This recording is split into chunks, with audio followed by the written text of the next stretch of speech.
y a quelques jours, je viens de m'inscrire pour mon deuxième Ironman que je vais faire le 17 novembre en Malaisie. Alors pourquoi je continue à vouloir faire des courses d'endurance comme ça, alors que pour le judo, on est plutôt sur de l'explosivité et des endurances plutôt moyennes. Parce que là, donc, c'est 3,8 km de natation, 180 de vélo et on finit par 42,2 km, un marathon. Et tout ça en un jour, sans s'arrêter, quoi. À part pour changer d'activité et un petit peu aux toilettes et puis prendre un petit truc à manger et c'est parti, quoi. Donc pourquoi ? En fait, on nous demande pourquoi quand on signe pour l'Ironman. Et en fait, la réponse que moi j'ai donnée, j'ai mis « I feel alive when I fight death ». En gros, je me sens vivant quand je combats la mort. Et parce qu'en fait, pendant cette course, vous allez au bout de vous-même. Vous allez au bout découvrir qui vous êtes vraiment. Cherchez vos limites. Pourquoi vous le faites ? Pourquoi tout ça ? Et vous posez toutes ces questions. Vous avez le temps de vous les poser. Où est-ce que vous en êtes dans la vie ? Pourquoi vous faites ça ? À quel moment il y a eu ce tilt qui vous a dit, voilà, maintenant vous allez essayer de chercher vos limites. Cherchez jusqu'où vous pouvez aller. Donc moi, je le conseille à tout le monde. De un jour s'entraîner pour un Ironman et d'arriver sur la ligne de départ face à vous-même. Parce que c'est vous que vous allez affronter ce jour-là. Personne d'autre. On n'y va pas pour gagner. Pas des gens qui font 85, 90 kilos, qui ont fait du judo toute leur vie. On n'est pas taillé pour ça, quoi. Pour gagner l'Ironman, il faut faire 55 kilos, 60 kilos et vraiment avoir le corps dessiné pour ça, quoi. Moi, je vous le dis, c'est pour vous découvrir. Vraiment, vous allez aller chercher au plus profond de vous cette énergie, sortir vos tripes, vous construire un mental d'acier. Et c'est ça vraiment qu'on va chercher.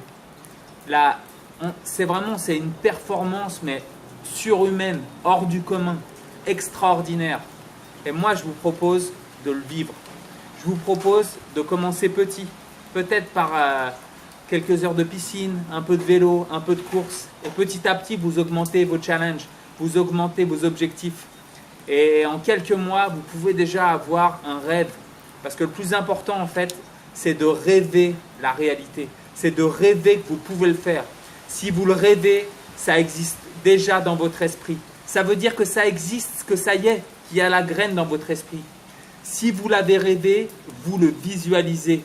Vous vous visualisez en train de franchir la ligne d'arrivée et là, tu sais, de lever les bras au ciel et de dire « Putain, ça y est, je suis un Ironman, je suis un finisher. » Et votre vie va changer. Vous allez gagner confiance en vous.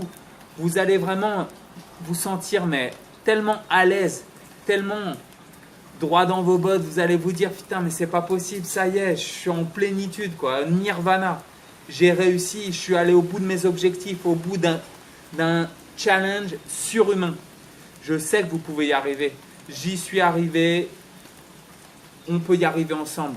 On peut y arriver ensemble. Moi, je continue de m'entraîner pour ça. Je vais vous mettre des vidéos.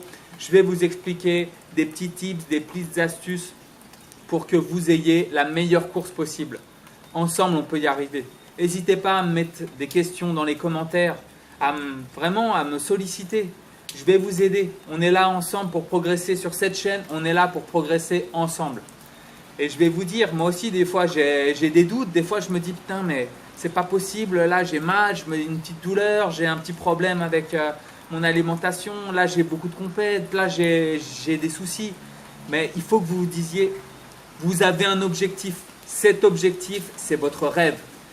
Rien ne se mettra entre votre rêve et vous. Okay ? Vous pouvez y arriver. Rêvez-le et vous pouvez y arriver, j'en suis sûr. Okay ? Donc, n'hésitez pas, sollicitez-moi et vous allez y arriver. On va y arriver ensemble. Merci. Petite balade en forêt ce matin. On est au top. Là, on fait quoi, 50 km 50 ou 60 bandes, je crois. Et très, très, très agréable. Je vous le conseille. Le matin, faites une sortie dans la nature. Et surtout, quand vous faites un effort sportif comme ça, un peu long, Prenez de la musique, mettez-vous des audiobooks, des conférences, n'importe quoi qui vous apprend quelque chose et vous change les idées. Franchement, comme ça, le temps il file. Vous avez passé un bon moment sur tous les plans. Allez, petit moment de spiritualité. Là, je viens de passer par un temple, donc c'est au nord de l'île. C'est très joli, je n'étais jamais passé par ici encore. Et toujours une petite surprise, des petits bouddhas, pas mal de couleurs, des dorures. Et vraiment, il y a toujours aussi cette verdure autour des temples avec des arbres entrelacés et tout. Et je vous fais le tour comme ça. Hop. C'est vraiment magnifique. Toujours avec les moines qui passent. Il y a pas mal de moines aussi enfants qui viennent en formation par ici. Très agréable, je vous le conseille. Je me disais ce matin, c'est vraiment trop calme comme sortie. Il me manquait un petit quelque chose. Comme d'hab, la roue. 60 bornes terminées. Alors, ce que je veux vous dire, c'est que moi, ce que je vous conseille sur votre vélo, c'est de prendre ça. C'est les aérobars en fait. Ça permet vraiment de s'allonger sur le guidon et en fait de relaxer le haut du corps et vraiment de mettre toute l'attention que sur les jambes. Et vraiment avec ça, c'est super pratique. Là, il y a des petites attaches pour votre coude. Et franchement, vous vous mettez là, allongé, vous relaxez votre dos et ça va tout seul. Je pense que là, vous gagnez facile entre 3 et 5 km/h. C'est impressionnant. Depuis que j'ai ça, vraiment, je trace quoi.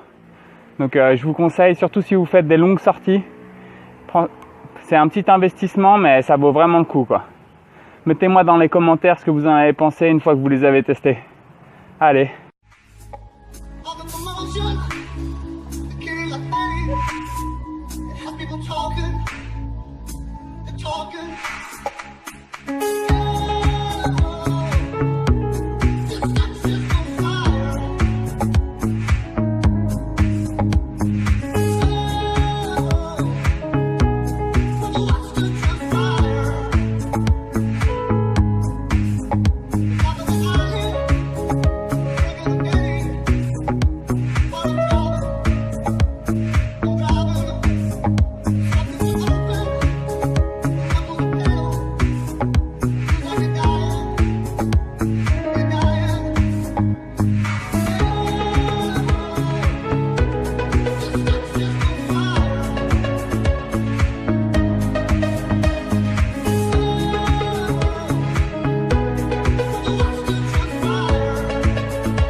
Alors aujourd'hui c'était plutôt tranquille, c'était que 2 entraînements parce que là j'ai une grosse compétition dimanche, un tournoi international.